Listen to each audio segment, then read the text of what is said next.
We are living in an artificially induced state of consciousness that resembles sleep. The poor and the underclass are growing. Racial justice and human rights are non-existent. We have been lulled into a trance. They have made us indifferent to ourselves, to others. We are focused only on our own gain. That is their primary method of survival. Keep us asleep, keep us selfish, keep us sedated. You're listening to Toward Anarchy on the Republic Broadcasting Network. Here's your host, Michael Storm.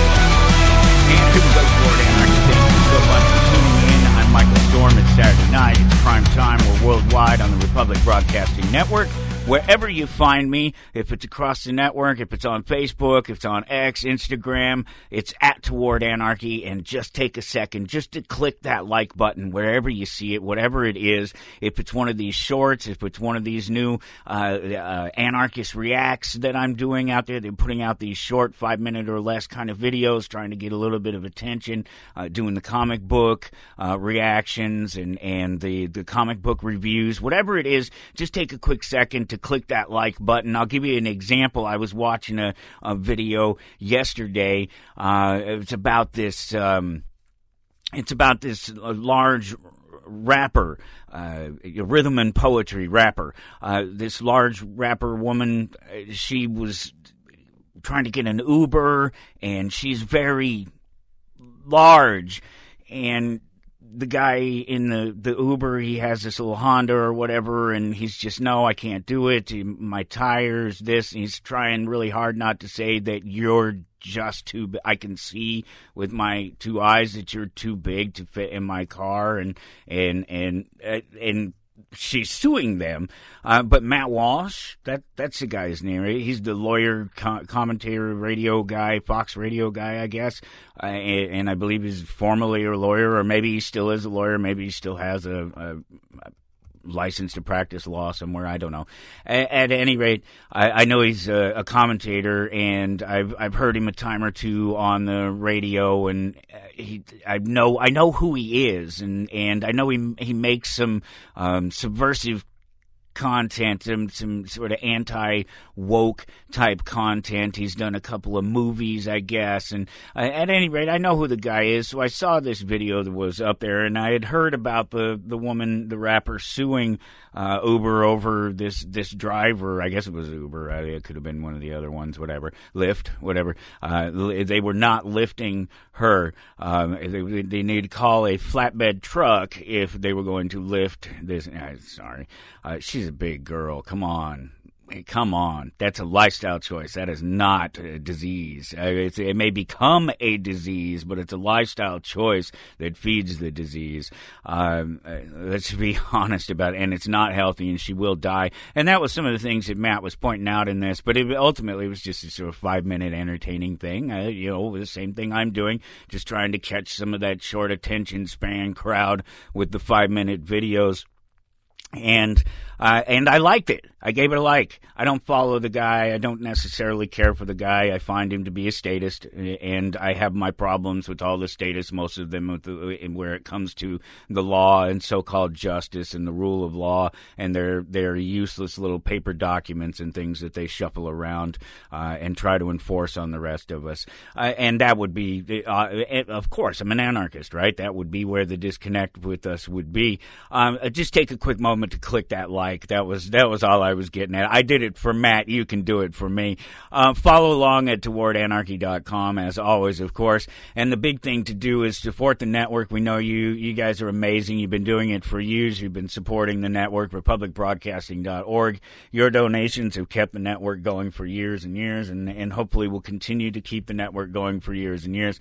I know it's tax time. It's that time of year. Everybody's thinking about that sort of stuff, thinking about money, thinking about funds. I know we are at the shop. I was just talking with Ben, one of the partners, and we were we're trying to put together all the information from the distributors, all the product that we bought, or at least the totals anyway, everything that we bought from our distributors and our suppliers, and it's just a thing. It's tax time. It's just that time of year, and we're thinking about it, and just thinking about money, and of course I'm spending money out of my own pocket to rebrand the company and to send us into a new era. It's my celebration year. I'll tell you about that here coming up. But ultimately, we're all just busy, and we're all thinking about money, and we are always thinking about money at the network, because there's a lot of hard work that goes on there. There's a lot of things that need to be paid for to keep the lights on, to keep the internet service, and to keep the transmissions going out every week. And just, you've done it for all these years, and you've made it possible. Just think of us again this year. Click the donate button over there on the left-hand side at republicbroadcasting.org, and a couple of clicks after that, you're giving a donation, one time, every month, once a year, whatever it is, whatever bit you can afford. Otherwise, give us a call, 800-724-2719, extension 3, and chat with somebody, and they can tell you about other options. You can just simply mail a check or a money order, in fact, to RBN 2251 Double Creek Drive, number 302, Round Rock, Texas 78664. However you do it, whatever you do, even if it's just a like, wherever you see the things that we're sharing, information across the social media, or just wherever you happen to see or hear something coming out of the network, same thing applies that I ask you to do. It's the very least that any one of us that are listening to other people can do, and just to continue to support them. With it, you don't have to drop a dime. You don't have to drop a dime. That has a different meaning. You don't have to put a dime down on the table.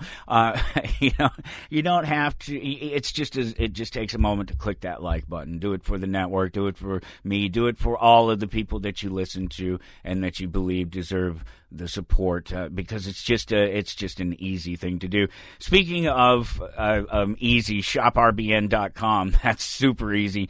That's the win-win, of course, where you support the advertisers. The advertisers see that their advertisements across the network continue to work and continue to attract attention and bring them business. Therefore, the cycle continues, and a vicious cycle it is. But yeah, shoprbn.com for the win-win. Some fantastic things up there that you can buy into and support and get for yourself. That's the point of the win-win, right?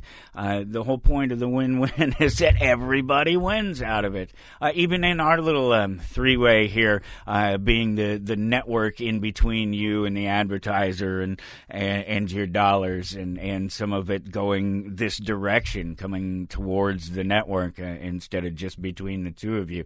It's a beautiful, wonderful thing, a wonderful working relationship that continues to, has for a long time, and will continue to in the future. Voluntary. It's all about that voluntary connection, right? We choose to support the things that we find valuable to us, and it works. It works in this instance. It works with your dollars. It is a true magical power that we have as individuals. Go to towardanarchy.com, and it's interesting day to day, because I've been so busy, like I say. I'm rebranding the company. I'm just coming out of pocket with everything, with the dollars, with the ideas, with everything, and making the moves to try to expand the business as well, at least in the ways that I know best how to, and that's through a lot of technology and trying to reach people through a conversation, having a little conversation and doing the things that I do, and so reinvesting in it all, and it's kept us really busy, and it's fun. It's so much more fun than it was the first time going through it all, because there were other people involved that just weren't good people. They just didn't do They didn't do their part to make it a good experience, even though everybody knew going in that that's why we're doing this. Why the hell would we open a comic book shop and a game shop if we didn't want to have fun? If it wasn't about having the fun, and you should be able to have the fun and do your business, certainly a business like that, at the same time, because it's not complicated. If it's complicated, you're doing it wrong. It's a very simple formula. People are pretty easy. You put the stuff out there at the right price that they want, and they will buy it. Wow, what a shocker, huh? So just so busy with doing all that, and so it's been kind of tough to get and stay connected with anything else but that, and what's going on in and around that. But that's what's great about doing some of the more the reading and doing the reviews and putting them online and such. It actually keeps me still doing the same thing. So tying it all together and keeping it all together, I know how that can be for myself. I imagine for yourself the same way. It makes it easy, right? It keeps it all in place and keeps it in front of you and keeps it in your zone. Your tool set and all your techniques and knowledge and everything that you've learned when you're applying them and putting them all in one direction. It's a fantastic thing. I hope you're able to do it. I hope you're able to get to it at some point. I know it's taken me a long time to do it. I'll tell you. So I said I had an anniversary. It's a 10-year anniversary. 6 years for the show here. 10 years since moving to, so about 11 years really since moving to Topeka. But in 2015, that's when I went back into a comic book shop, and it was because of Star Wars. Star Wars brought me back into comic books because Marvel did the release of the new Star Wars. Well, they just ended another series. It was the second series of Marvel, the third series of Marvel Star Wars, the second series since 2015, and that's what brought me back into stores. I heard they were going to start doing a new Star Wars series, and that it was going to be the original Star Wars, the Luke Skywalker, the Darth Vader, the Han Solo, those characters, and along with others and new characters and situations and places introduced, of course. But just having that core, the stuff that I grew up on. And so I thought that would be fun. I went back into the store in 2015, and that was Boom Comics here in Topeka, and that was owned by Matt. And Matt I would eventually become pretty decent friends with Matt. He was not running his business well, unfortunately. He was making some bad choices. And so, boom, both, he had 3 stores. One of them closed before I met him, and then the other 2 closed after I had met him, but after I went to work for him and tried to help him fix them. I did a pretty good job, given what I could do, but when the landlord walks in one day and says, you gotta get out, this is my property, you haven't paid the rent, and I'm saying, and who are you? And he says, I own the property. And I said, oh, okay, let me grab my stuff. I didn't know he wasn't paying the rent on the place, and I tried to buy the place. He had a beautiful little building in Lawrence, the third store. And that was it was nice, but then he couldn't pay that either, and so he bailed out of there. And he had this big collection, maybe 1 million books. I put my hands on most of them, and I guess he still has them running around somewhere. It was a lot of books. It may not have been 1 million, but it was a lot. It was definitely more than 500,000, because yeah, just counting total boxes, hundreds of boxes. It was a lot of comic books. It was a lot of comic books. And we moved most of them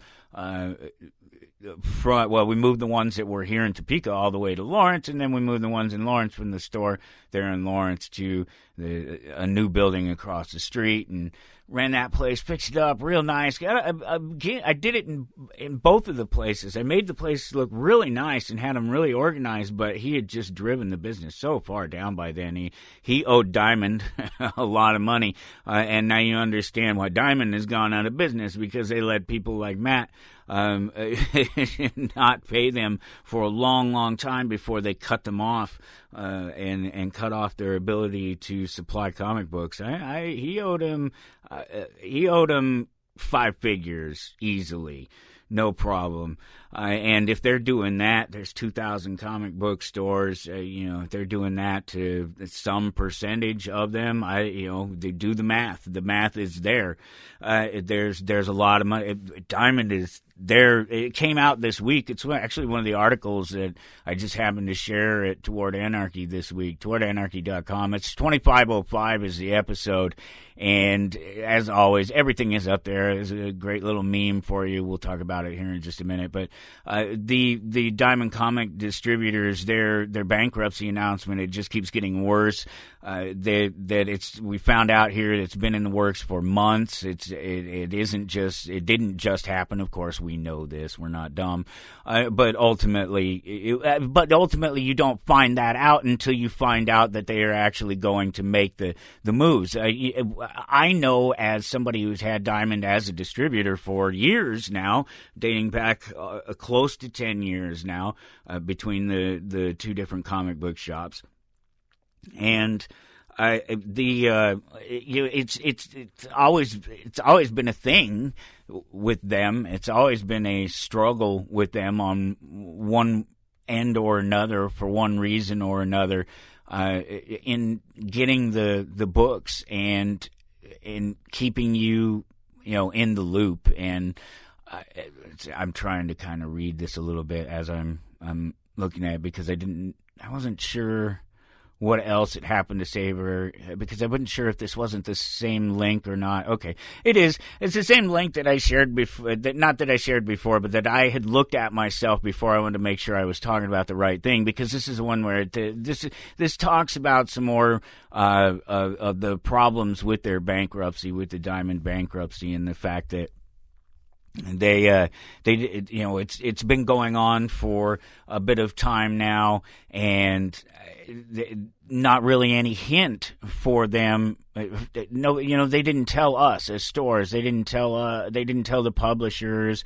It all happened really quickly, but yet it's been going on for some time now, and the problems with Diamond have been going on for a long time now. They really have, and it's been a long time coming. So anyone who didn't really see it coming is kind of blind, foolish, not paying attention. That was kind of what I was getting at, is that it was just fairly obvious, but more details have come out about it, and they've tried to sell the business, and they've not been able to do so. They have until April 1, it looks like, to find a buyer. They filed Chapter 11, and the fact is that Chapter 11, not too many people recover from Chapter 11 bankruptcy. It's not like it's businesses. They don't necessarily recover from it. It's because by the time you get to doing that, it's obvious that you've lost you don't have any more capital to operate, clearly, and you probably are in debt. You probably pushed it as far as you can go in terms of what you owe people. And just restructuring that debt doesn't create new wealth. It doesn't create any more new money. It doesn't magically provide you with new investors. And so Diamond is probably gone. And it's not a big deal. It's not huge for the industry. It is going to be huge for a handful of people, a handful of publishers, for a short period of time. hopefully the small, they're okay. So it's this crazy. This is the kind of crazy it is with the publishers, with Diamond having been the place to distribute comic books up until the last few years ago for decades.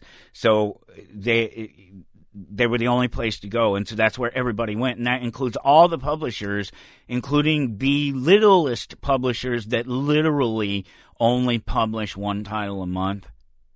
And these exist. These publishers exist. That's all they do is they publish their one book a month, and that's it. There's not a lot of them, but there are some of them out there, and they've been able to, through Diamond, get their books into 2,000 stores, or potentially across the nation, and it's been a fantastic thing for them. And and some of them have not had any luck reaching out to Penguin Random House or Lunar Distribution. Those are Marvel and DC respectively. Their distribution arms or their distribution choices. Obviously, Penguin Random House is the big publisher. The big they've been doing this stuff for a long time. Comic books are new to them. It took them a little while to get the comic books worked into their system, but they do pretty well. I think the worst thing with the worst thing with all of this distribution of comic books is the waste, the paper waste. If you're not recycling this stuff, oh my God, the packaging that goes into this stuff. And I'm sure it's true of all industries, really, when you're just shipping stuff, because you just have to protect it in shipping, and there's just so much. God, I hope you're recycling as much as you can. We recycle, reuse whatever we can, for sure. We try to throw nothing away. We really don't want. I hate it. I don't want to throw away packaging material. I don't want to throw away boxes, anything like that, ever. None of it, because ultimately I know we can use it, or somebody can use it, and it's just a waste to throw it in a trash can. And if you don't have specific recycling, and not everybody does. I mean, grocery stores, they're about it. The big box stores, they're about it when it comes to recycling the cardboard. They have the facility to do it in most of your grocery stores and your big box stores. They have a facility. They have a compactor, and they crush their packaging materials and boxes, and it's all properly recycled. But most people don't have that option. So hopefully you do the best you can with it. It drives me nuts. I see it there, and I see that waste, and I see other people going through it, and it's so much waste and junk. TowardAnarchy.com, there's so much going on. Part of my guest come down with the flu and is not couldn't make it, and so we're rescheduling him for the end of the month. But so that left us alone, and I could have easily switched gears and got somebody to come on, but I'm too busy. I just have so much other stuff going on with the rebranding of the comic book shop that I just didn't want to do that, and it's not because I can't do it. It's because I don't feel that I've given enough time to the person that I'm going to be speaking with, that I've given them the proper amount of attention, due attention, to make sure that I'm in the conversation. Trust me, it doesn't happen very often, but every once in a while, I'm having a conversation that I'm not interested in necessarily for whatever reason. There have been a couple of things. There have been shows that haven't aired. There have been conversations I have that I've had that haven't aired. They're just terrible guests, just no personality, or they're just complete jerks. It doesn't happen very often. It's only happened to literally a handful. I could count them on one hand the number of times in the more than a decade that I've been doing this in particular. And so it's not a big deal, but it does happen, and what are you going to do? What are you going to do? You're just going to shift, the gears, go into coast, whatever mode you have to go into to get it done. And I just keep flowing because I have no problem. There's so much going on, so much that we can talk about, any number of things that we can hit on. And I have my little anniversary it's its own legacy. It's beginning its own legacy, and I thought that'd be fun to talk about. And I read a Star Wars book, and we'll talk about it maybe here just a little bit in the second hour. But I have this other book sitting over here that just keeps shining at me and beckoning me, saying, mention me. You can talk about comic books all you want, but the people want to hear about economics. They want to hear about good stuff that can help them. Hey, the comic books can help you through too, trust me. But this economics book, this is a fantastic book. It's Economics in One Lesson by Henry Hazlitt. I have a bunch of copies of this, courtesy of the Mises Institute. That many of them disappeared. I've been giving them away, and then we moved and we shuffled a bunch of stuff around, and they got shuffled to the bottom of the pile. And it took a while to get back to the bottom of the pile, but I'm back there now, and so I have the rest of the books, and I'm giving out one a month to someone who signs up for the email list at towardanarchy.com. Just down at the bottom, I'm trying to say two things at once. Down at the bottom of every page, it says subscribe. Otherwise, on the front page, there's a nice little box there. You can just drop your email in. I'll send you an email every once in a while. Nothing too invasive. And I'll choose one winner each month until the books run out. And here's the deal. You can't keep the book, though. I'll give it to you, and you can read it. But the idea is you have to keep passing it along. You have to pass it along, and you have to give it to somebody. And you have to. These are nice hardbound books. These are nice books. You have to give it to somebody, and then they have to read it, or they have to give it to somebody. That's the idea. Is just keep passing it along, and get it into as many hands as possible. And I'll sign the page when I send it off to you. I'll sign on the inside, and you do the same thing when you pass it off to somebody. Sign and date it when you pass it off to somebody, and keep that thing going. And I would just love to see at some point one of these come back. And I can just imagine. 20, maybe 25, 50, 75, 100, 25, 50. Man, there could be 200. There could be 200 signatures, maybe more, because there are a handful of blank pages at the back of the book. Once after you get past the index, they're just it happens. It's about the number of pages, the page count, the information that's on the pages on the other end of the binding, and it's books. It is what it is. People can think, why? What's with all the blank pages at the end of the book? It's a long story, but it's trust me, it's cheaper for them to do it that way. It's easier for them to do that way. But that leaves all the names. It leaves all the space. A bunch of people could sign this. A bunch of people could read these books that I'm handing out, and so that's the deal. I'll give one away to somebody who signs up on the email list every month. I'm about ready to give one away. It's the end of the month now, so I'm about to give one away and start the cycle. Begin the cycle. You will continue this cycle, and it'll be a good cycle. It won't be one of those bad cycles we talk about, those cycles of violence. Or towardanarchy.com. A number of links up there, and the meme, and I just love this meme because I'm a geek, whatever, and so of course I know the image, and I know what they're referencing in it immediately, and that's the hope of most memes when they share them, right? Is that you catch that visual and you understand it, regardless of what else is happening in there, whatever other message that might be contained within. You at least recognize that, and you know that's the meme part of it, and this meme is definitely one of those, because it's a screenshot. It's a couple of things put together. It's part of a screenshot of a Politico page that says, "I am terrified. Workers describe the dark mood inside federal agencies.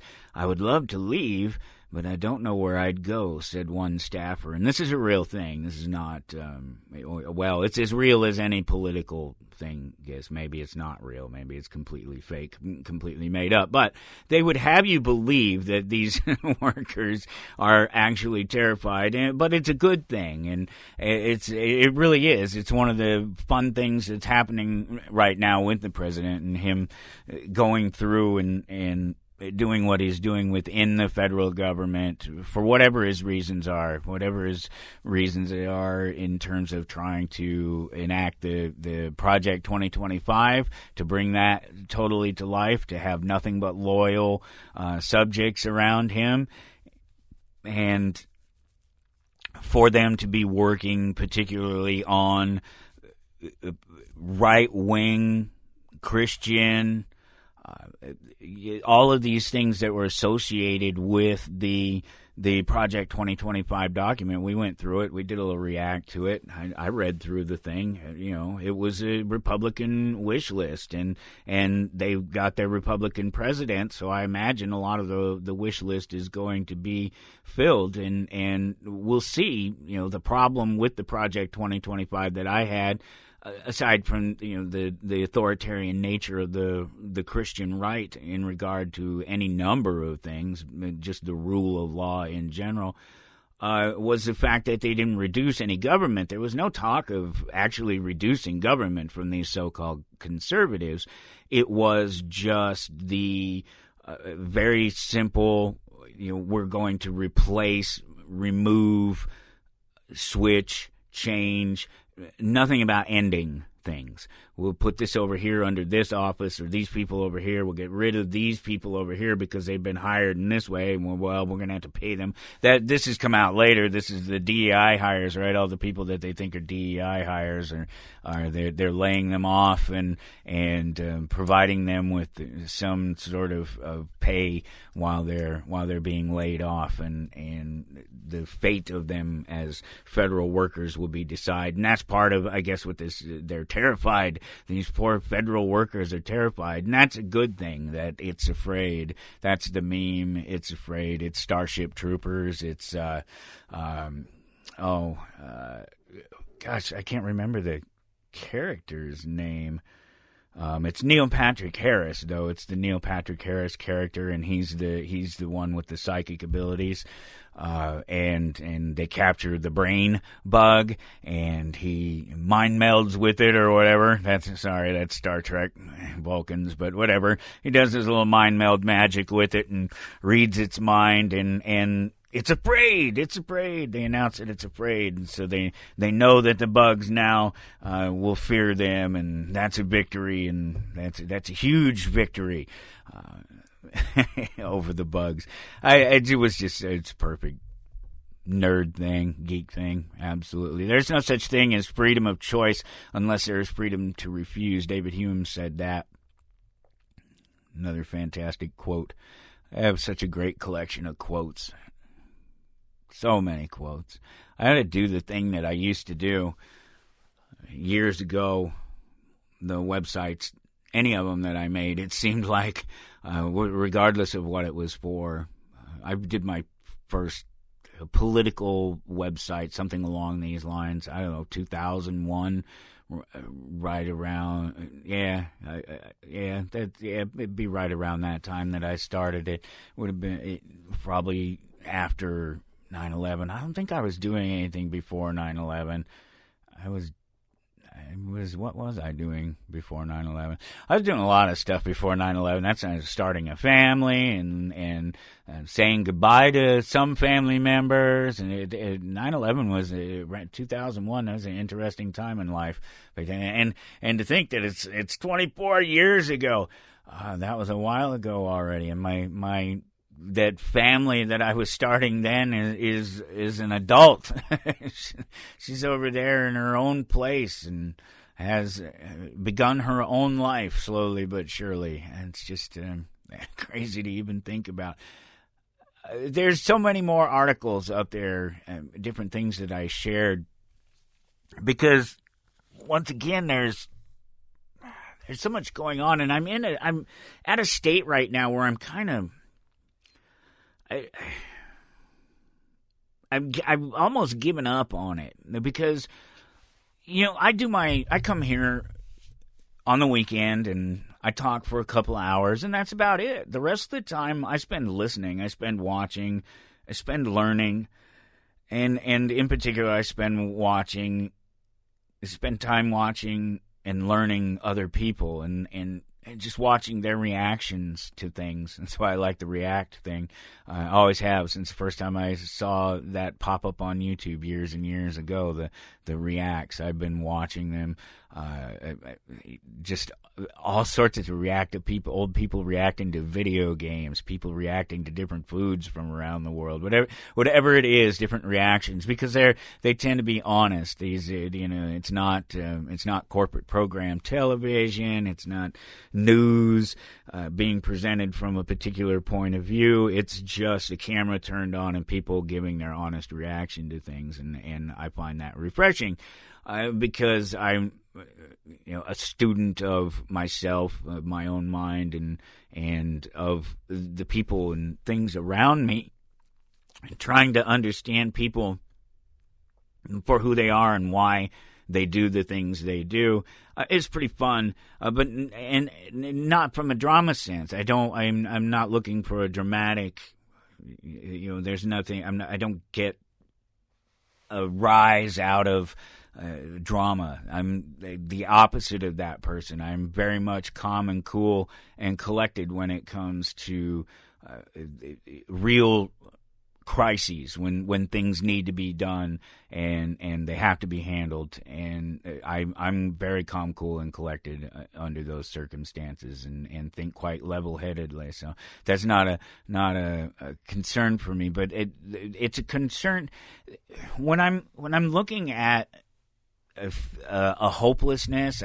What I see is a hopelessness across the board, driven by a hopelessness within the political system. Everybody's disenfranchised from the political system, but the political system manages everything. It's in every bit of our lives. It's just everywhere. It's completely invasive and destructive in its influence, both overtly and covertly. That underlying just unease that is caused by the very nature of there being some, knowing in your heart and in your mind, even if it's at the back of it, in the very bowels of the system there, that there's this lumbering beast out there that could just squash you at any time, and take everything from you, and do it so arbitrarily,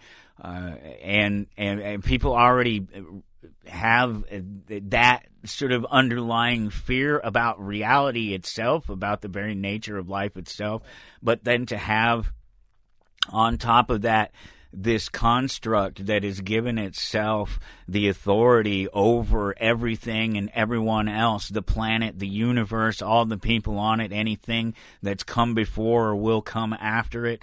They believe that they control it all, and they will happily mow over anybody in their way to see their as a means to their ends.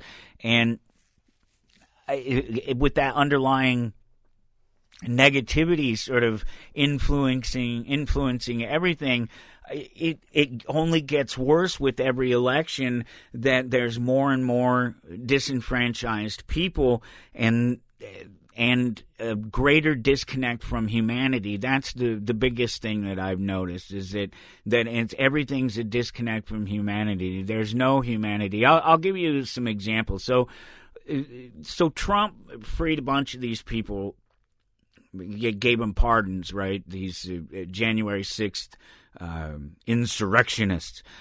He gave them pardons. And so a couple of people, one of the guys got blasted by cops here not too long ago over a traffic stop, it sounds like. And then, another one, busted for shoplifting or something. I don't. It's all stuff that would happen and does happen to other people within the population. A percentage of people within the population, of any population, not just a political population. Because if you believe that people who identify as the political right or the political left, in particular, are different from each other, then you've missed. Then you're part of the problem. You've missed the point that we're not different from each other when you take those political ideologies out of the equation. We add up very similarly. Those differences, those political differences, make up so little of us and become so less important and so less impactful as you distance yourself from them. And so there's another disconnect here in the way that the way that we're receiving our feedback in this system is busted. So no matter what, when it doesn't matter whether it's through political means, whether it's through the healthcare system, whether it's through the education system, anything inside the system is going to disappoint you. It's going to leave you unfulfilled because it's an empty thing itself. It's extremely hollow. It's held up by such a flimsy framework of ideals and yet so strong and so hard to replace. It's amazing. The underlying fear that is only exacerbated by the political instances, the political circumstances that we live under, is driving people right now, and there's just so much hatred, and so you see these people cheering on, these people on the left cheering on the guy getting shot at a traffic stop, except that if you take the Republican out of his existence is just the percentage of the population that is his existence, that is him. Just because he claimed a political stance didn't change who he was as a person. His politics doesn't change him. He aligns with the political system that most supports his views. That's why people flop back and forth between libertarianism and conservatism, or liberalism and libertarianism, and all the way from one side to the other, from the left to the right. That's why they sway back and forth, because it aligns with who they are. Now, that's not to say that political ideology and the others within that political system couldn't influence a person and cause him to change back and forth. But generally speaking, what I'm saying is that you take the R, the D away from any person's name, and it doesn't substantially change who they are as a person. You find that the important things to them are the important things to them as a person, not to them as a political person. And you can talk to people on a human level at that point. You can have harder conversations, like the conversation about the borders. It's a conversation that I've addressed from a purely logical and legal standpoint, because the individual anarchist approach to it suggests that there's no such thing as borders, that borders don't exist, and that the only borders that exist are property lines, and that property is anything, obviously, that you don't own yourself. That's somebody else's property, and it should be treated with respect, and if you're not welcome there, then you shouldn't be there, that sort of thing. Otherwise, there's no such thing as lines that you you can arbitrarily cross, and all of a sudden you become less of a human being. You become a non-citizen, or you are only a citizen when you're on this side of a line. That's very collectivist. That's very small-minded. It's weird how collectivism is a small mind. All those minds together is one tiny mind. That's collectivism. There's no point in arguing about the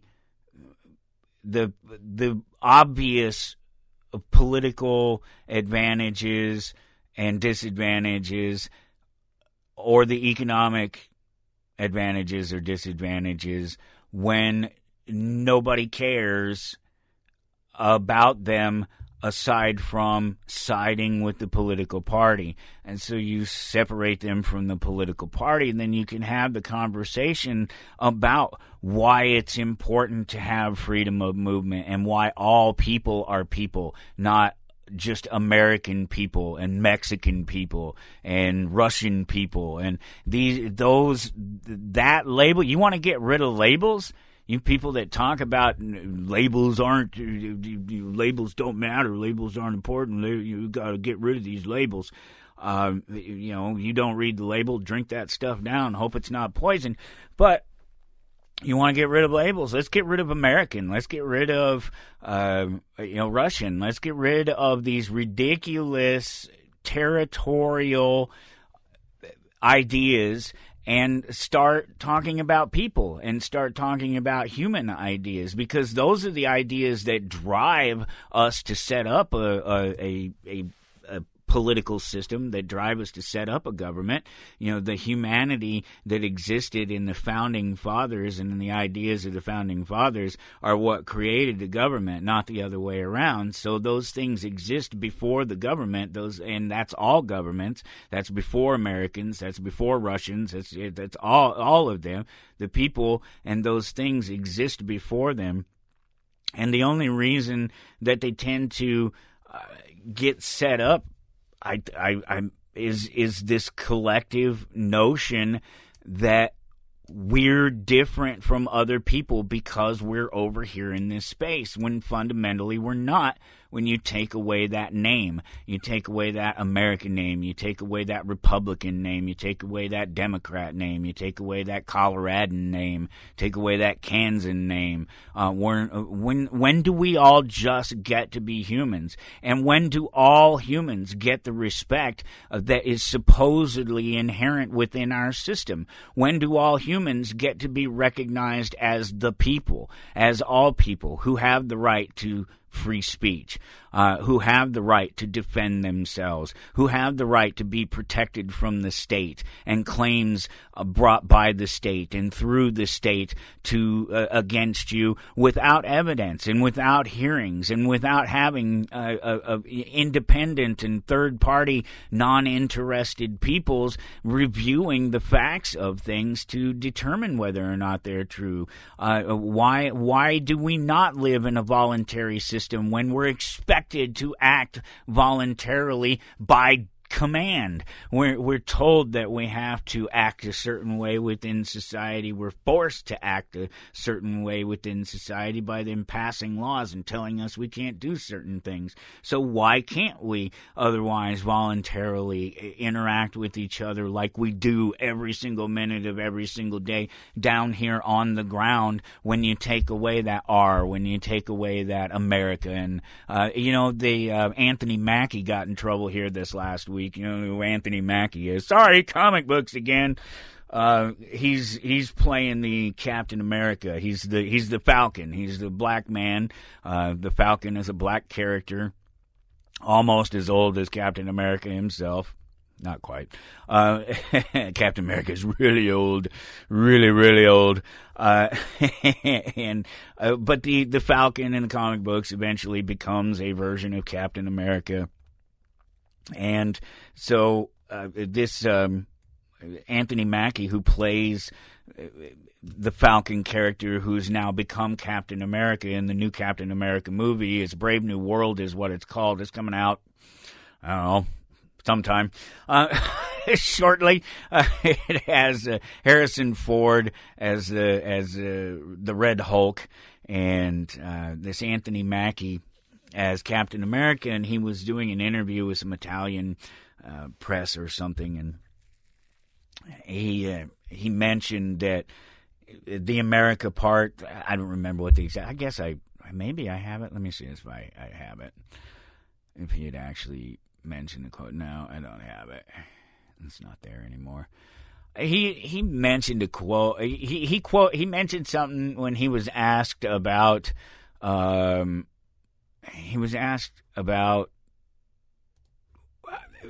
important it was to him, how important Captain America was to him. That's one of the things that I've had a hard time finding, actually, now that I think of it. It'd been tough trying to find somebody who knew exactly what the question was it was asked, because it was asked in Italian and you didn't hear it again in English, and so you don't know exactly what was asked. And I looked around a little bit. I tried to get AI to listen to it and to translate it, and it couldn't. So I don't know if it just wasn't heard well enough. I don't understand why. I don't speak Italian, so I don't know anybody who does, so I couldn't point it to them and say, hey, listen to this and see if you can tell me exactly what they asked. But the question is kind of irrelevant. The point is he talks about Captain America, and he says that the America part of the Captain America persona isn't the most important part. It's basically what he's getting at. No, I don't think the guy hates America. I think he's a statist. I think he's like most Americans.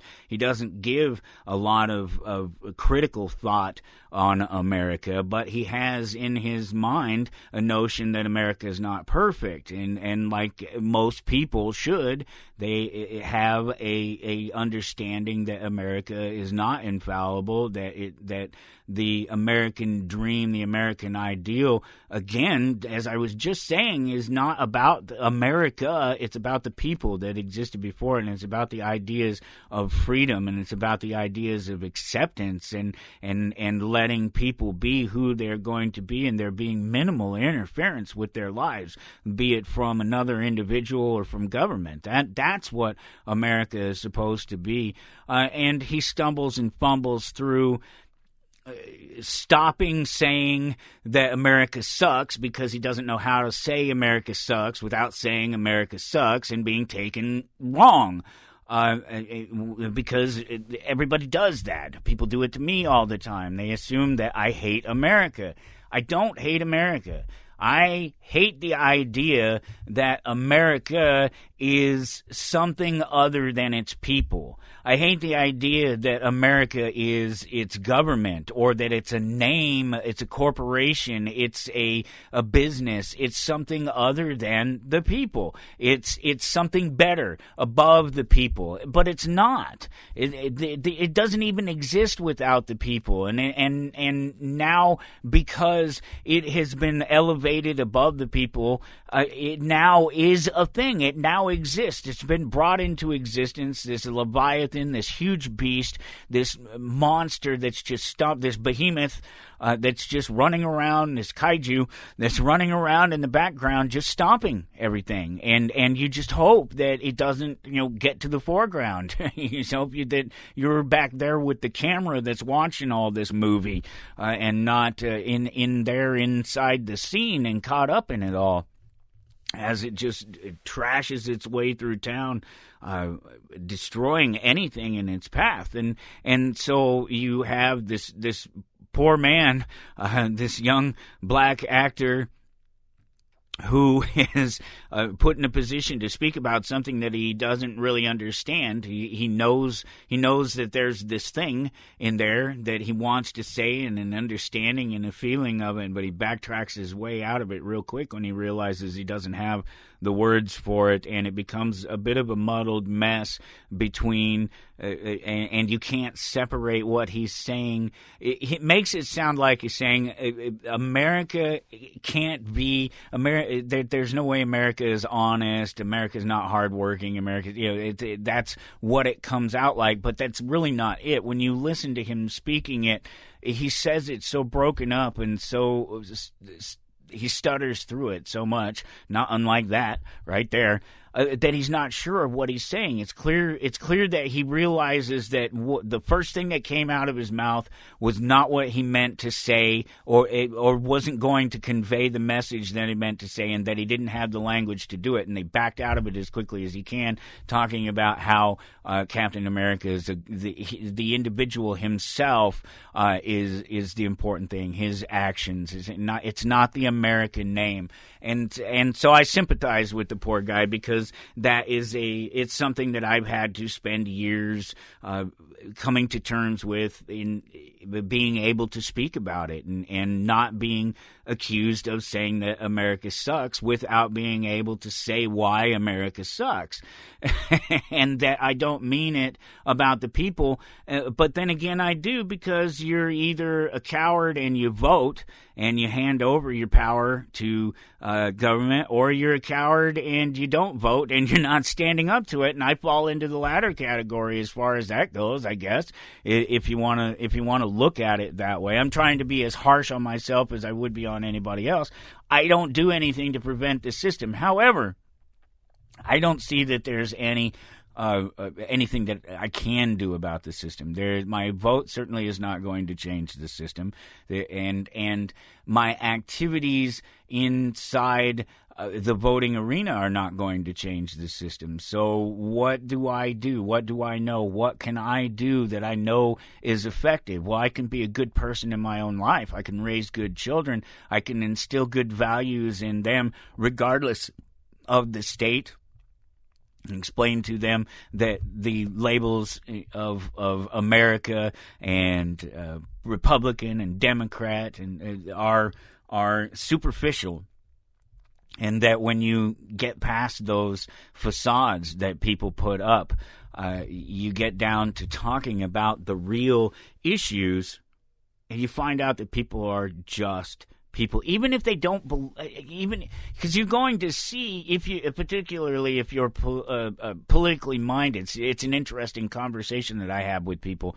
I had it with one of our customers here this last week, just talking about this general sense. He's a black man, and it's just this general sense that that they're wrong about their approach. The proverbial them, the government, and that whole system, that they're wrong in their approach, but because obviously down here on the ground, we don't think in those terms. That's those Republican, Democrat, American, Russian, those aren't the first terms we think of down here as people. Though, there are other things, maybe some of them even worse than those, that are the first thing we think of other people, but they're generally not. Generally, when we interact with other people, we do so voluntarily.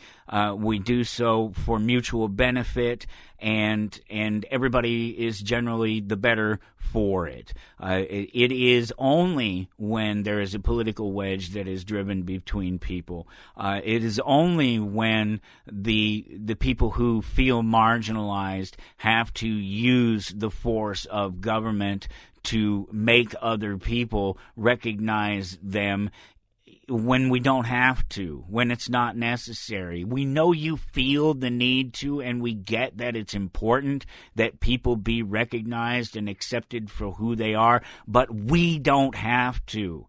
And that's not, and nobody has to.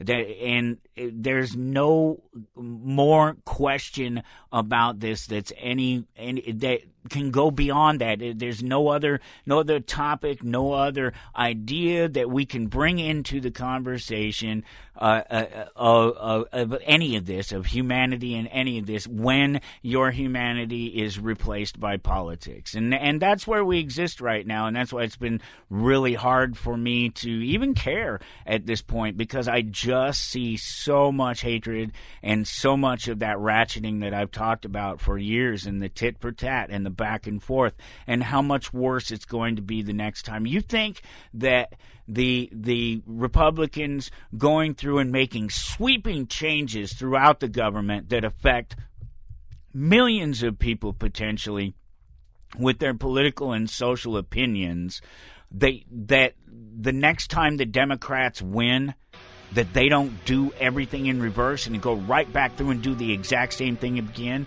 and without ever minimizing. We know the Democrats sure as hell aren't going to shrink the government.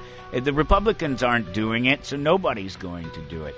The government will continue to grow. It will continue to be more invasive. It will continue to be more exclusive, and it will exclude the people that it needs to help the most, that it claims to help the most.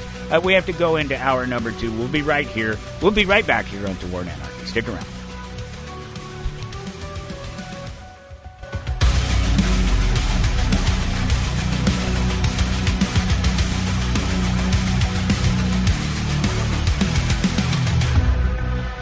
You're listening to Toward Anarchy. You're listening to Toward Anarchy on the Republic Broadcasting Network. I don't have to tell you things are bad. Everybody knows things are bad. It's a depression. Everybody's out of work or scared of losing their job. The dollar buys a nickel's worth. Banks are going bust. Shopkeepers keep a gun under the counter. Punks are running wild in the street, and there's nobody anywhere who seems to know what to do, and there's no end to it. We know things are bad, worse than bad. They're crazy. The air is unfit to breathe. Our food is unfit to eat. I don't want you to protest. I don't want you to riot. I don't want you to write to your congressman because I wouldn't know what to tell you to write. I don't know what to do about the depression and the inflation and the Russians and the crying in the street. All I know is that first, you've got to get mad. You've got to say, I'm a human being. My life has value.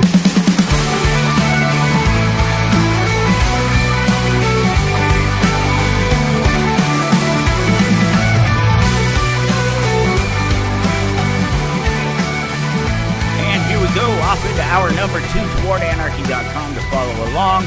It is episode 2505, and as always, the links are there that I shared with you today, and we will jump back into those and finish talking about a couple of those, some things that we've talked about before, just touching on them, revisiting them, the latest on them, I guess of relative importance, depending on your position. But to begin with, it was just a fantastic week for comic books, and I read a number of them, including this Star Wars: A New Legacy. It's the 10th anniversary of Star Wars returning to Marvel for the second volume of Marvel Star Wars, and just a fantastic, it's what brought me back into comic books a decade ago, so that's why I was saying earlier about it being my little anniversary, and it was great that this book popped up, because they're celebrating their 10 years of coming back into comic book shops, and they did this little compilation. It's just 3 stories, but they went out and they grabbed some of the fantastic Star Wars writers over the last decade. That was what was really great about it, to bring these stories together to introduce the next series of Star Wars books from through the Marvel label. It was great because it's Charles Soule and Jason Aaron.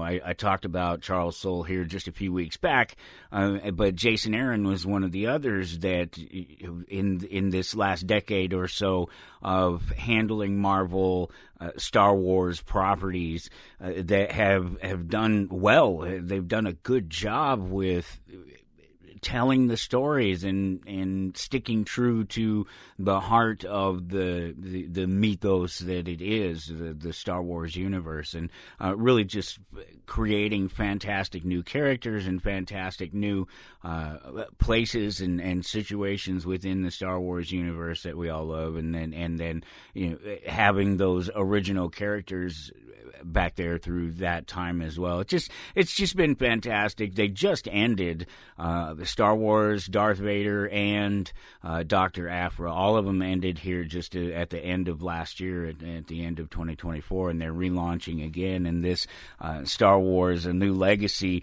is an introduction to these new stories that they're going to be telling. And I'm not somebody who goes out there and looks for spoilers or looks pays attention to what's coming up. I just like to be there and let the things surprise me. I pull up the orders every week for the comic book shop, so if a new Star Wars book is there, I'll see it, I'll get it. So I don't go looking to know whether or not there are any details about the new universe yet, or the new series yet, but I'm really looking forward to it, and I thought this was a great little introduction to it. The 3 different stories, in one of them there was this terrific revisiting, just a throwback to a scene from A New Hope, the first original Star Wars movie, Episode 4, whatever you want to call it. There's this scene where they're on the Falcon, and it's Chewbacca and R2-D2, and they're playing Jajarek at the table there. It's the space chess, and Han Solo tells him, don't upset a Wookiee, and C-3PO says something about, well, nobody ever worries about upsetting droids. And Han Solo says, well, droids aren't known for pulling people's arms out of their sockets. Wookiees are. And so that's when 3PO says to R2-D2, I suggest a new strategy, let the Wookiee win. Well, they revisit this scene, but with a different mech unit and a different Wookiee. The Wookiee is Chrysanthemum, and if you're into the Star Wars stuff, you know who he is. If not, he's just a big mean Wookiee. He's a bad guy. And he's sitting there at the table with this other astromech unit, except it's not your typical, R2-D2. He's an astromech. He goes out. He's a mechanic, and a star mechanic. While they're flying through the stars, he repairs the ships. The BT-1 that Chrysanthemum is playing is a blast mech. He's a prototype. He's the only one. He's an astromech. He's an assassin designed to look like an astromech. So you can imagine how maybe the story is a little bit different when the astromech actually does have the ability to defend itself. So yeah, just a great little scene. Star Wars: A New Legacy. I'm looking forward to. This is just a one shot. It's available in your shop now, but it is the introduction to a couple of interesting new storylines running into the next iteration of Star Wars through the Marvel Universe. So I'm really excited to see that. Go back to towardanarchy.com there. 2505 under the Anarchist Audit. I have all the links that I shared with you today, and there's one link that I didn't include. This all just happened. This all just happened yesterday, and so I wanted to talk about it a little bit. And I guess a link wasn't really that important when I decided to talk about it, because everybody's just going to believe what they want to believe. But this is the little accident there over the Potomac with the jet and the helicopter. And I was just going to drop my 2 cents on the thing, because people are always asking. I don't know why, but they do ask. And so I will tell. I don't see anything weird here. The whole thing is weird, but it's weird in the normal sense that I would call things weird when it's government. They do weird, dumb things that you wouldn't otherwise do, because they don't have to be responsible for their actions, is ultimately what it comes down to. And so it's a weird thing no matter what, because government is involved. And so we have these helicopters that regularly practice along the Potomac, and then, of course, you have the planes coming in there to the airport, one of the busiest in the world. And it's a common thing. It's something that they do all the time, whether they should or shouldn't. It's probably obvious that they shouldn't. You shouldn't have the military practicing around civilians at all, period. Let alone military night training with deadly weapons, and with young pilots that they're not well seasoned. They haven't had those opportunities, and I get that they have to get those opportunities at some point if you have to have some sort of fighting force, and they happen to have to fly, sort of combat helicopters, then so be it. They have to get out there and fly these things eventually, but do they have to do it around civilians? No, probably not.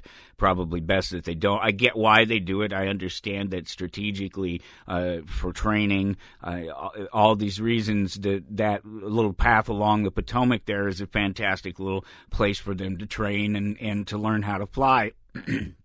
Excuse me, but that doesn't mean they should do it. Just because it is doesn't mean they should do it. And it just seems that there should be other places, better ways to handle these things. But then there's the it's just more air traffic at that point as well, and so.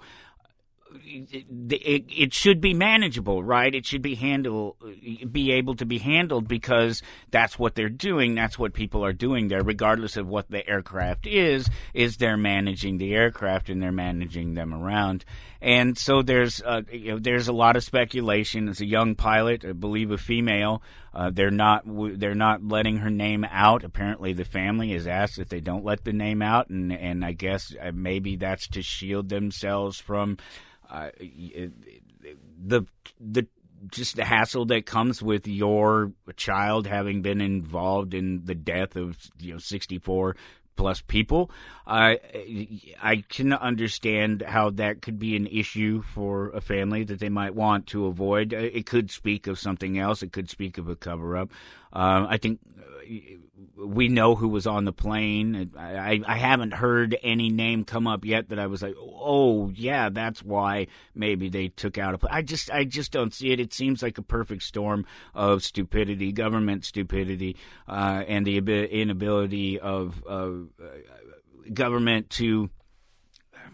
I don't know. It just doesn't fit in with everything else, and in civilian life. They just have all their weapons, all their technology, all of their orders and rules, and they just it's not a good mix, and you shouldn't run the two up against each other, especially in a training sense around a big airport like that. I don't know. You have to do it somewhere. I get that, and it's all just planes, and it's all just air traffic control. And that's why I believe that it's probably just the perfect storm of these dumb things that they're doing, involving crossing unnecessarily. So that would be the point, I guess. I get that they have to do it, that they have to train, that it's all just traffic, but it seems unnecessary that it be done in that particular place, right? And so you have a helicopter that's 100 feet higher up than it's supposed to be. You have traffic. It's night. Potential for night vision, being that it's night and they're flying these helicopters around, and that's what you do at night in these helicopters. So it's probably a good possibility. Again, the young pilot apparently they're listening to what bit of the conversations between the pilots and the air traffic control. It seems quite possible that they thought they stop. It's just traffic control. It's air traffic control, and so they would stop, and they would get permission, and they'd be told it's okay to proceed, or to watch out for this, or look out for that. To pick up your eyes, look at your.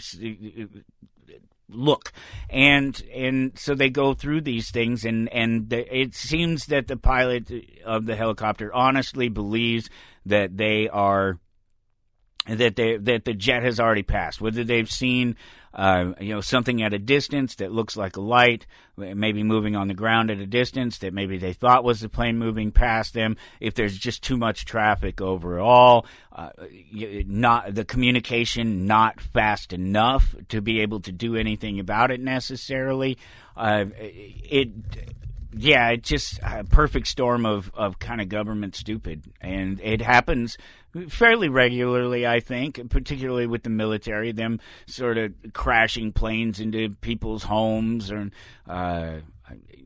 what was the thing in Switzerland years ago, wasn't it, where they flew so low that they cut the lines on a ski lift or something like that and killed a bunch of people on a ski lift. I can't remember exactly. It's been a long time ago. It just seems to be a thing that they do. And I suppose, yeah, they're messing around in the civilian world with their little toys and their little technology. It's bound to come up. It's bound to cause a problem. It's bound to cross paths with some of the people. It just happens. I just didn't see anything there in terms of when you start talking about conspiracy theories and you start saying that something is done for a reason. Well, I want to hear the reason, and I didn't hear a good reason. I would listen for a body, the right body floating to the top, that sort of thing. It's just not there. I haven't heard it. It just seems like an accident. So while we're debunking things, the government did not provide $50 million worth of condoms for the Palestinians. But they absolutely did spend $68 billion on aid around the world last year and $175 billion in aid over the last few years just to Ukraine alone. So, there's things to complain about there in terms of that money and where it's going, who it's going to and why, where it's coming from. All these problems exist. We don't need to manufacture problems. It seems to me that there's enough problems without creating more problems, without misstating things very wrongly. If you're interested to know, there was aid that went to the Middle East last year specifically for sexual care, sexual health care, and but it went to Jordan, and I don't remember what the number was. 48 million, I want to say, something like that. I saw it somewhere when I was looking through the stuff. And maybe it's in there in this link that I have there. I don't think it was. This was just an article from Reason that had I just kind of talked about the same thing. I mean, did it really happen? They were just kind of debunking that particular claim. But they also provide a number of links in here, and I believe that's where I got it. It was one of the other links that's in here, so you might wander through it yourself there. And it just talks about various monies that they have spent over the years and whether or not they're actually, if this really was a thing that happened. Let's see, who was it? It was Maxine Waters questioned what else Palestinians would be doing with 500 million condoms, a decade's supply of safe sex, apparently she called it. I think that's who they're talking about there, huh? Yeah, and Trump repeated the claim on Wednesday, and so that's what it was, is that that the president had brought it up again. Oh, it's Jesse Waters, not Maxine. I don't know why I was saying Maxine. Well, whatever. Yeah, that's confusing a bunch of talking heads. Boy, that doesn't ever happen, does it? It's just one of these weird things. Let's see. Hey, okay, here's something. Last year, the U.S. Agency for International Development, USAID, spent $60 million on contraception worldwide, mostly concentrated in Africa. The only contraceptive shipment to the Middle East, and USAID reported, was $45,680 in birth control medications for the Jordanian government. Okay, I knew I had seen it somewhere. It's in there. That's why I provide the links. You guys don't ever have to believe any of the things that I say. Of course, you don't have to believe anything that's in the links either, but they're there. I've done the minimum effort of work to give you some place to begin to consider what it is that I brought up. Whatever it is, whatever it happens to be. They've been working real hard to hide the problems with those Ozempic, just the general use of it, the general idea that people should be using it for things like for things that can be controlled with diet. It's just a bad idea. It's a bad precedent. It's always been a bad idea to use chemicals to alter your system when what you need is other chemicals to alter your system. The chemicals that you get from the food that is the fuel that fuels your body. It needs to be better food, and you will be cured of things like obesity and generally speaking diabetes. I'm not giving medical advice. You shouldn't take this as any kind of medical advice, like you should stop taking your diabetes medication or anything like that. That's not what I'm saying at all. I'm saying that generally speaking, it's a bad idea to be using medications when there are other alternatives, natural alternatives, diet, change in lifestyle that are long-term, that produce good health results, not bad health results like the Ozempic. And they cover that up, and they do a good job of it. It's pretty funny. This article that I shared here, it's on a new study about serious side effects, including pancreatitis and kidney damage, that sort of thing, from long-term use. And it just amazes me how they really end up glossing over those. And admittedly, it's a small percentage of people, but the percentage grows as the number of people grows, right? The more people, the more people. I guess the percentage doesn't grow, the number of people does. But you get what I'm saying. The more people, the more people. That's all there is to it. You phrase it any other way you want, with any other numbers slapped on there. More people is more people. You're increasing the number of the pool that the percentage is drawn from. There, how's that? It truly does amaze me how they gloss over the more dangerous side effects just to optionally tell us how to avoid the most common issues with the Ozempic. That's by the time you get to the end of that article that's shared there, that's what they're doing. Drink water, and then you won't be hydrated. You're talking about the little effects of this, and it's interesting because they even gloss over the sort of 19 specific effects. Let's see what it was. We've talked about this before, that there's these serious potentials, 19 different negative health outcomes. This was the researchers found that the medications help lower the risk of developing 42 different health conditions or outcomes, including dementia, cardiac arrest, and certain kinds of cancer. Those claims, every single one of those claims would have to be looked at, and this stuff hasn't been being used for that long, so we don't know about the long-term damage that can be done, and we don't know how much of this, frankly, is any other things considered yet at this point, because it's been such a fad to jump on this, and for them to this is a large study. They called it sweeping. I don't recall them going into necessarily the details of the study. The link is there, I suppose, if you'd like to go into it. And they do talk about all the minor side effects, but they analyze data from 2 million people with diabetes. So that's interesting. So they just looked at the people who have diabetes, but they're claiming that these people are using these for all these other things, using this stuff for all these other things. It's good for all these other things, including the diet, but they're not looking at those people.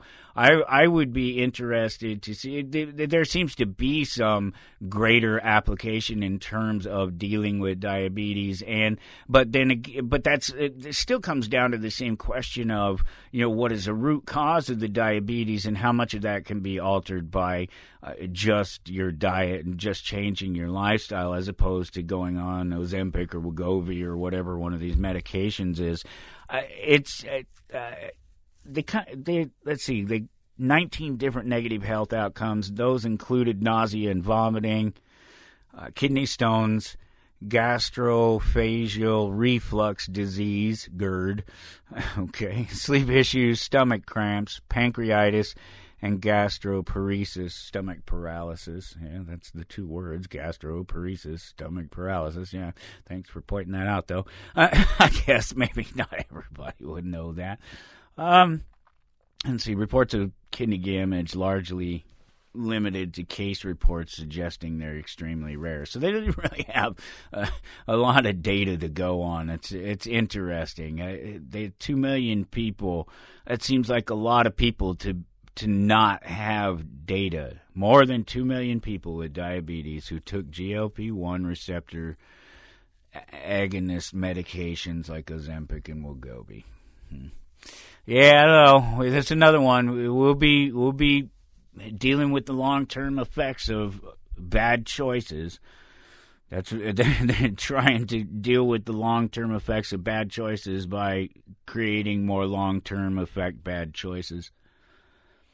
Ever since the industrial age, there's this cry that's come up from people, and maybe it's through all eternity, but certainly through the industrial age here in America, and looking at the idea that human labor has been replaced by machines. There's, this sort of cry that's gone up from the masses that, we're in trouble every time a new technology comes around. The cotton gin. What are we going to do? Well, we can start by letting all the black guys go. The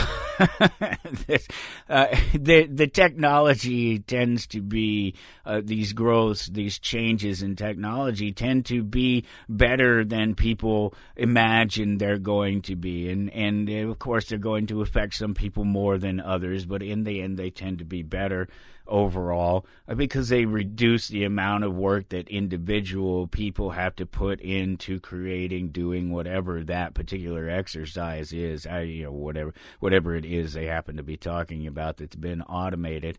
And so the human gets to go on to more important jobs, whether that be leisure because they no longer have a job, or whether it means that they've been bumped up to computer programmer or robot manager or whatever it happens to be. There's nothing new. There's nothing going on new with AI today that didn't go on with the cotton gin or with the assembly line. Ford and his assembly line. It's always this sense that the technology is bad and that it's going to replace people and that will be a bad thing in the end, but it never works out that way. It's kind of the same thing with the open borders thing. There's not really there's not really any evidence to suggest that opening the borders of a country, having access and free movement for people has caused an economy to be worse. It would be the opposite of that. It would be restricting of movement, restricting of travel, restricting of people capable of willing to do a job, to be the resource that a business or somebody can rely on to do the job for them, to produce the products, the goods, the services that everybody is enjoying, that doesn't necessarily want to go out and do those things for themselves. And so there's a disconnect there in what people believe will happen in these so-called negative circumstances versus what actually happens. So what happens when you have authoritarian controls is you have authoritarians in control. You have people being punished for doing things that aren't necessarily hurting other people.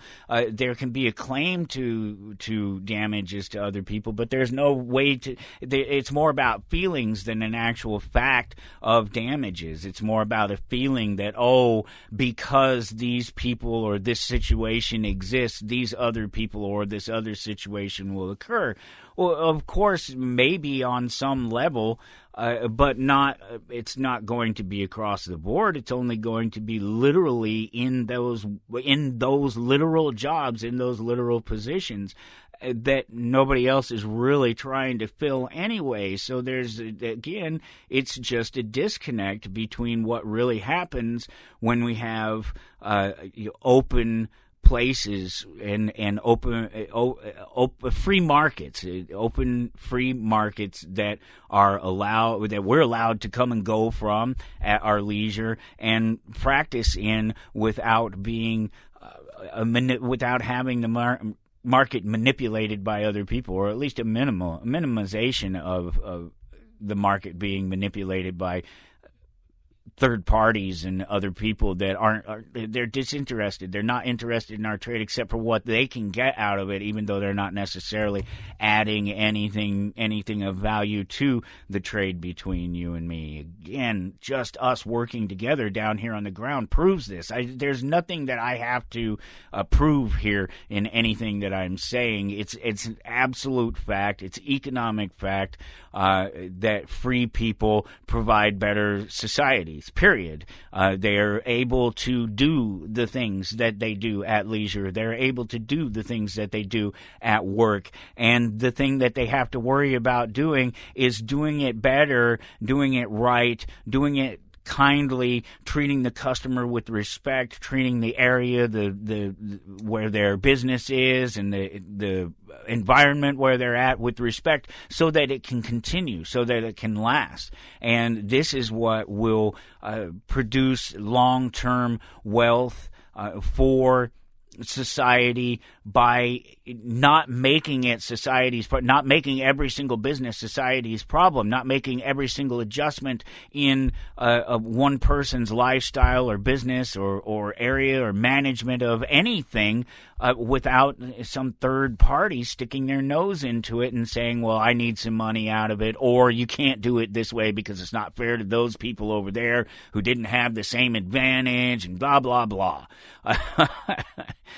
So, but there are actual concerns that need to be looked at when you're looking at automation and the things that are being done with automation. And one of the things that's being done with automation right now is a real concern, because it takes away clear, open pricing and turns it digital. It's digital pricing. It's coming to a retailer near you, I assure you. And it's where they are able to change the price on the fly anytime they want to. Yes, it's on the auspices of making it easier to adjust the prices throughout the entire store. It's a hell of a lot easier to adjust the prices throughout the entire store if it's just a digital price. However it presents itself to the customer, it's not really the concern. That's the biggest thing. That's the biggest problem, is making it obvious to the customer. So by taking that and eliminating that step, and it just always being a price, always being up there, and somebody just being able to tap a computer and change that price without having to come along and change all the tags and replace everything that's right there. It's an interesting idea, we'll just say. It's a good idea. It's a labor-saving device. I've done merchandising before where you come in and change the entire store around, or just a section of the store, and you have to go through and you have to reprice everything and relabel everything, and it's a hassle. If you could do it in advance with a computer and have everything basically just set up for you, and you just come along and you reconfigure the shelves and stick stuff up there, and the prices automatically appear, it seems to me like it'd be a really great idea. But the real problem with that is that it doesn't provide a transparency, is particularly if you can't see it. And I'm afraid that's what they ultimately are going for, is that you won't see it until you scan it. And that's problematic for most people who are buyers. I don't know anybody really who buys things without knowing the price of them. So we'll see how it ultimately develops out, but it's just one more of this sort of next level tools that exist in automation and exist at sales points. This is the important part of this. It exists at sales points, and so what can happen is that by the time you get to the sale point, depending on who you are, prices could be different for you. You could be cut out. It could recognize you, facial recognition. The cameras that are there, they're starting to use facial recognition on them. They're not just there for security, and they're not just there to scan the products. They're to watch the products as they're being scanned. They're there to identify you. That's the next step they want. They want to be able to make sure that the person who says they are who they are, buying something, anything, whatever it is, wherever it is, it doesn't matter, not just at the local grocery store, is who they say they are on the other end of it. So just in case it's somebody they don't want oh, it's for the children. We can't let the children buy things that are illegal for children to have. So you get to put some things like this in place, and it'll be okay, because that's all it's ever used for, is just to keep certain people out of the system and keep them from being able to do certain things, spend their money certain ways, buy certain products. Yeah, that's a problem. That's not just a problem for children. I won't bring up whether or not children should be allowed to smoke. It's not my problem. My children were not allowed to smoke. I wouldn't hold with my children smoking, even when they became adults. I would not do so. But that's not what I'm getting at. The government just shouldn't be telling people what they can and can't do and what they can and can't spend their money on. Corporations theoretically could, because it's all about voluntary, going into the store, voluntarily spending your money on the products and services that they offer through the store, and they could, they don't have to. I believe that they don't have to have any particular reason not to serve you. It doesn't matter what it is. If they don't want to serve you, they don't want to serve you, and you should just stay the hell off of their property, and you shouldn't want to go there anyway. I think if it's because you're Christian or because you're gay or because you're black or whatever it is, whatever the excuse is that they use, that they don't like you, they accept it and move on and just go about doing what you need to do in other places, and spending your money with other people that aren't haters and fools and morons. The government shouldn't be excluding anyone, and that's these particular tools. This link is up there with all these others, of course. It's another step in the path toward total domination over individuals, with the currencies going digital, even with the central digital bank currency being eliminated, being taken off the table by the president here the last week. That's not going. That doesn't actually stop digital dollars. It doesn't, and the dollar is digital already. It's already just add some zeros on some banker's book somewhere and create more money. It doesn't have to be printed off. It doesn't necessarily work that way, where there's some controlled amount of printing of dollars out there. There's a lot of guesswork kind of involved in there. There's maybe a total number that somebody pretends to have somewhere, the total number of amount of cash that's floating around, the M1 that's floating around in the market, the money that's out there.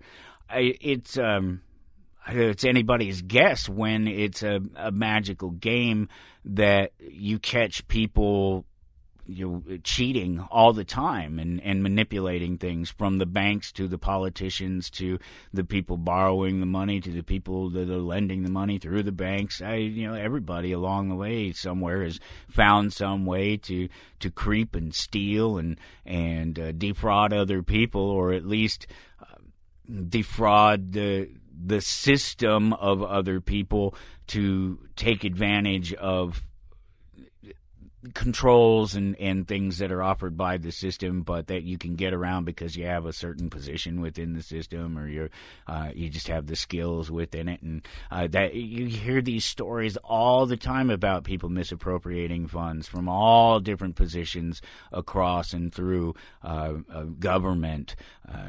And so, why would this be any different in this place or any other space? I guess we'll just get to see where it continues to go, because there's no quick and easy solution to any of this. I in fact, don't believe there's any solution to this. The only solution is to continue to believe in the individual and the right and the power of the individual, and for us to all continue to strive to be good people individually. That's the only hope. The system is hopeless.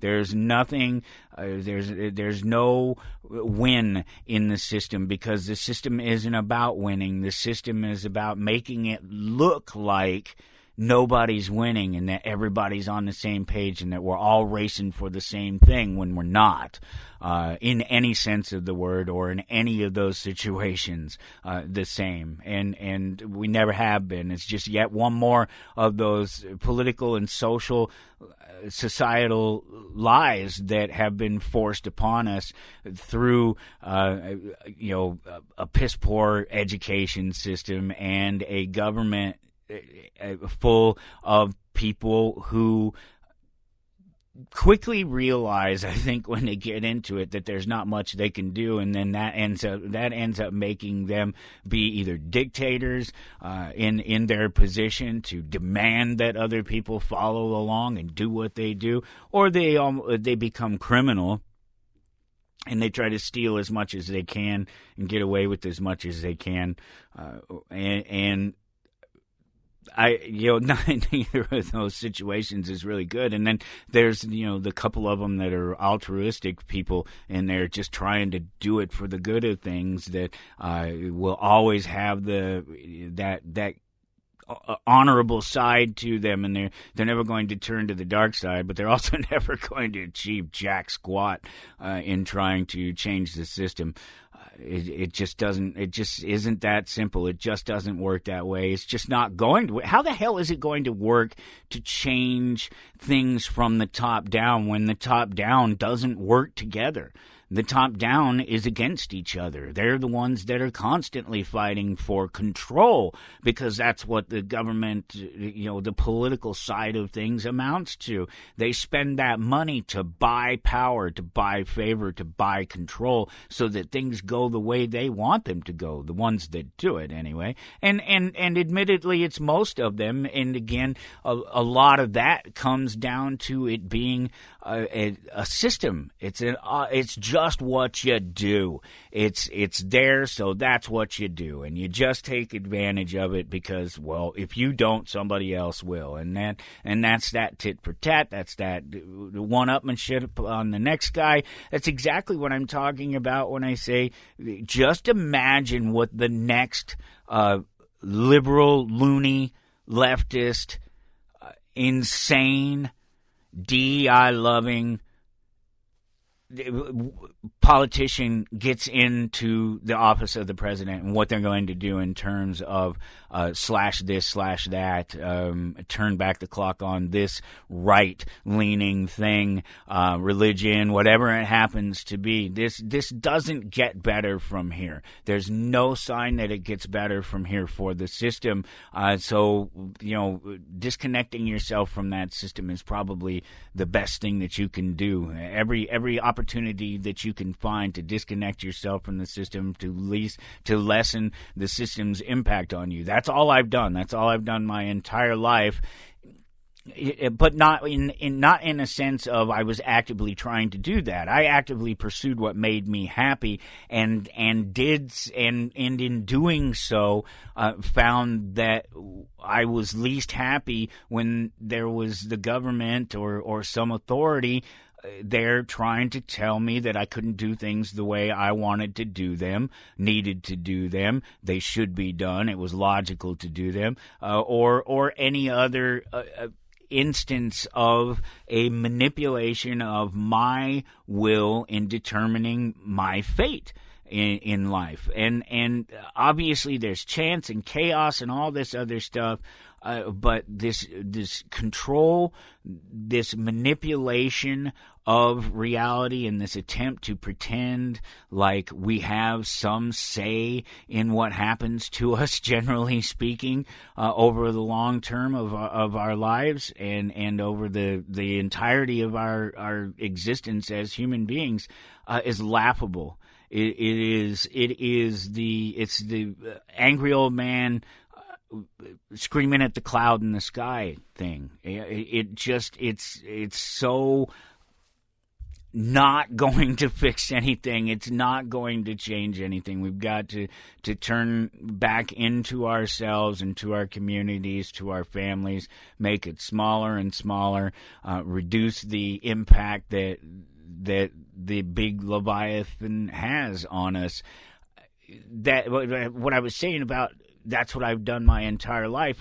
That's really it, is that as I've gone through life, I've found that I'm much happier when I'm not supporting a corrupt, insane system that goes around making arbitrary dictates and taking people's lives and livelihood based on those arbitrary dictates. Things that don't hurt other people, things that no other person should have a say in. And it's all because it's socialized, and it's all because of control. And the way that you gain control is that you socialize everything. You gain more and more control when you socialize things, because when you socialize things, that means that you're making things function from the top down instead of from the bottom up, and there, that's the thing about, so like a president of a company where that works in a top-down situation and it functions right, that's only on the surface, and that's only in the sense that the direction is guided. It's not necessarily dictate per se from on high. This is the direction of the company. These are the tools and the resources and the capital that we have available. This is how we will do things. That's entirely a different top-down control than you will do things our way no matter what. It doesn't matter if you have resources. It doesn't matter if money's there. It doesn't matter if you're capable. It doesn't matter what color you are. None of it matters, because we say so, and that's why things will be done. That's not business management. That's not making things better. That's not improving the system. That's ensuring that the system just stays in control, whether the system is good or bad or not. And we know that the system is bad. It's interesting watching this whole thing with the American presidency that's happening right now, and this sort of populist candidate, and what he will or won't be able to achieve, and what that's like in comparison to, say, Argentina, where, Milei has this anarchist, this self-avowed anarchist, has taken over the state and has really turned things completely around in that nation, and continues to slash government and do things that reduce the impact of government on people from the top down, where it can actually be done in the system where everything is working from the top down instead of from the bottom up, where the hard work is and always will be done on the ground floor, and then that the management is there to support you and is there to encourage you to do the right things and help you find the right tools to make these things work. That's what government is supposed to be. That's what to promote the general welfare is all about. That's what that clause, that idea is all about, and what this federal system theoretically should have been about. It was about guidance for the states and a place for the states and the people within the states to come to hash out the differences between the types of people who live in one state who have certain resources and the types of people who live in another state who have different resources, who have disputes or claims. They're making deals with each other to make sure that products cross state lines, and to ensure that stays fair. There has to be supposedly a third party that is concerned about justice and truth, that is there to adjudicate, to make the final decision or make the final suggestion, as it were, based on natural legal precedent and the natural pursuit of I want to say justice, but it's hard to use the term justice when when you're in a system that doesn't understand what justice is.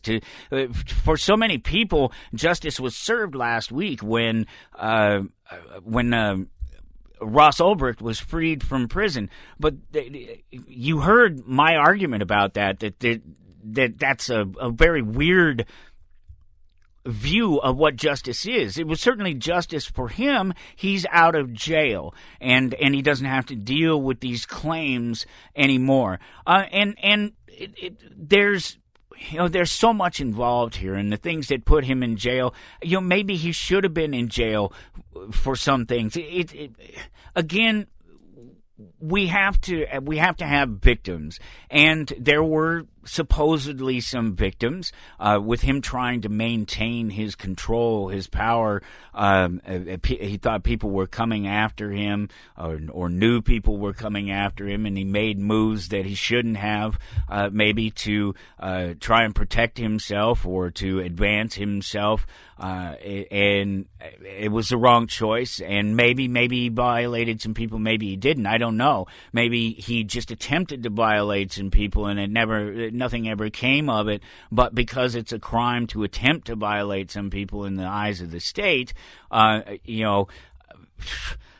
guess that's reason enough to lock somebody up for back-to-back life sentences when particularly it's a political, persecution, prosecution of the individual, because he's set up and doing something that, one, you wish you could do, and two, facilitates things that you consider to be illegal. And it's interesting. It's kind of a funny thing that you would even do that you let somebody set up a marketplace in the black market, in the gray market, and then you make yourself a part of the marketplace, and then you exercise your influence through the marketplace, because that's real market action. That's not political action. That's not social engineering that happens through the state. That's physical action on the ground, making moves to stop what they see to be illegal things, getting inside, doing the groundwork, going undercover, if you will, and making those things happen, making those changes happen. It seems to me to be completely the opposite thing that you would do. You wouldn't go after the guy that created the website. You would try to recruit the guy that created the website, and maybe there's some of that there, and get him on the inside. And if you couldn't do that, you get yourself on the inside, because all of a sudden you have this place, this market space, where all these criminals are hanging out, and they're doing their criminal thing, and all you have to do is be in there and be a part of it, and you have access to all this criminal information and criminal activity, regardless of what you ultimately intend to do with it. It's there. You're in there participating in it and able to see it in real time as it's happening. It seemed like a weird thing to do to me. The opposite thing that you would do if you were the state trying to get bad guys. Because stopping the guy that created the website that allowed these guys to create their transactions and to sell drugs didn't stop them from doing it.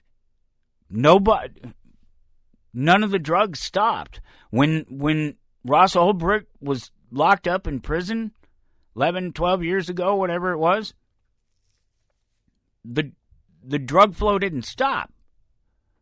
It didn't even... His being gone didn't even put a dent in the flow of drugs, in the purchase of drugs, in the amount of drugs. It just shifted to a new place. I get tired of using such an obvious and simple example to explain why you wouldn't do that. And I'm not just talking about the government.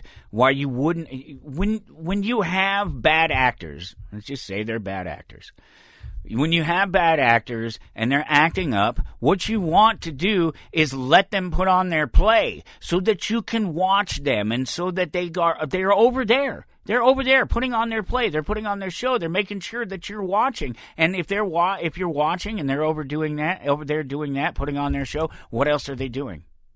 And who else are they a harm to when we can all see that those crazy weirdos are over there in the corner doing their thing? So I'm not going to go over into that corner. I'm going to stay over here. I'm going to be over here in this space. The silencing of conversations, the shutting down of websites, the cessation of the flow of information from one place to another, when you can just insert yourself into the information stream, it seems like the wrong way to go. And it's an authoritarian hammer type of approach, hammer nail type of approach. There's a nail, I have a hammer as my only tool. That thing sure looks like a nail. I don't, but the hammer is going to treat it like one, whether it is one or not. It's been, like I said, it's been really interesting to watch this President Trump go through these motions here over the last couple of weeks to satisfy his constituents and to make all of the promises, complete all the promises that he made to the people on the campaign trail, that sort of thing, to protect them. And I'll be your best friend in office. I'll be the best friend that the Jewish people have ever had, that the Israelis have ever had. I don't know what the exact quote was, but it was something along those lines, one of his most recent pennings. If we are at all setting our eyes on really truly improving as opposed to just trying to tell other people how to improve themselves, we have to be looking to what's going on in Argentina and what Milei is doing there. And he had a conversation in front of the World Economic Forum where he talked about how wokeism is a mental virus and it's an epidemic that has to be cured. And it is, because it's the type of thing, it's a core thing that drives socialism, and socialism drives authoritarianism, and authoritarianism, well, we know what that gets us.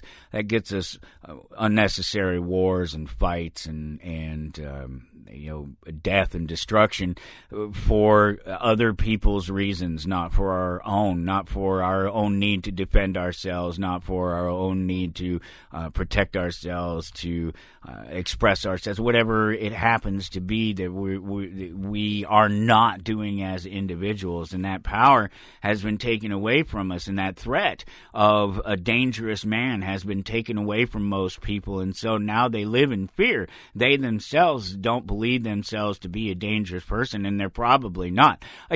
Armed and dangerous, that's me. I am armed and I am dangerous, because the former isn't worth anything without the latter. If I have a weapon and I'm not a dangerous man, who cares if I have a weapon? I'm not able to use it. For whatever reason, I'm not a dangerous person. Only a dangerous person can put a weapon to the proper use, to defend themselves, to protect themselves, and to do what they believe is right by an individual. It's the same idea in empowering people, and the idea, why so many people are incels and weak and can't do what they do. It's because their power has been taken away from them. Why do we have men dressing like women and trying to get attention? Because they can't get attention any other way, because they haven't been told that there's another way, because they haven't been given an opportunity to find another way. And the only thing that they know is well, these people over here, they have power, they have authority, they can do something. If I can make them pay attention to me and make them accept that my plight is real and that it deserves attention, then I can get them to force everybody around me to like me for who I am, even though I don't like myself for who I am. And that's what got me into this position in the first place. God, what a world we live in. One last thought on comic books, because we have just about a minute to go, and I had to say something a little bit about this because I just don't know where we're at on it. Neil Gaiman, the amazing author and comic book creator, is being canceled. He's in the process of being canceled. He'd had some trouble not so long ago with some women who made some claims about his sexual proclivities, I guess. But it just brings up this question. He's in the process of being canceled because women don't make good choices, and when women make bad choices, men take advantage of them, or women put themselves in positions, particularly with people of power, people of money, people of fame, to let themselves be taken advantage of because they believe that there's a greater return in doing so. They're going to trap the man, they're going to catch the man, he's going to be theirs, and then they'll have that advantage, that wealth, that power, that renown, whatever it is, with them for the rest of their life. And this is not all women, this is just a certain subset of the population of women that will make these choices, and often it's younger people. But the problem is when there's voluntary, consensual, when nobody has been forced to do something, there's a line that's crossed when you start to cancel. And that's all I can say about that. We got to go. We'll see you next week here on Toward Anarchy. Take care.